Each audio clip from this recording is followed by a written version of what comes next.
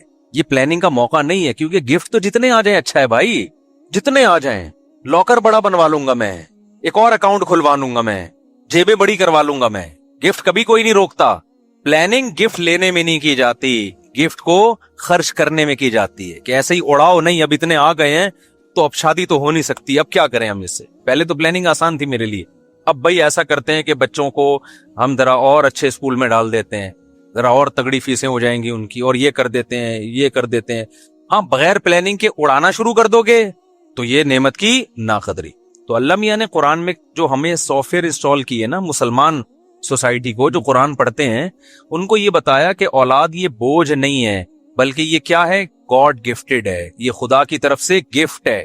اب جب گفٹ ہے تو گفٹ آنے میں پلاننگ نہیں ہوتی, جب آ گئے تو پھر پلاننگ کرنی ہے تاکہ ضائع نہ ہو. کہ اس کو ڈاکٹر بنانا ہے, اس کو عالم بنانا ہے, اس کو مفتی بنانا ہے, اس کو کیا بنانا ہے, انسان کا بچہ بنانا ہے, کیسے بنانا ہے, کون سے اسکول میں بھیجیں, کس بزرگ کے پاس بھیجیں, کس کے بیان سنائیں, چرسیوں میں بیٹھ رہے تو اس سے کیسے بچائیں ہم اس کو, صبح شام ایسا نہ ہو PUBG کھیلتے کھیلتے زندگی گزر جائے. تو پلاننگ, اس اولاد کا کیا استعمال ہے, اس میں پلاننگ ہوگی. ہمارے یہاں فیملی پلاننگ والوں نے الٹے کام شروع کر دیے, اولاد پیدا کرنے میں پلاننگ شروع کر دی کہ پلاننگ سے پیدا ہوں گے, پہلے ایک ہوگا 25 سال کے بعد دوسرا, بعض دفعہ ہوتا ہی نہیں 25 سال کے بعد دوسرا, یہ آپ کے اختیار میں ہے ہی نہیں. اب اس الٹی پلاننگ کا جو نقصان ہو رہا ہے نا,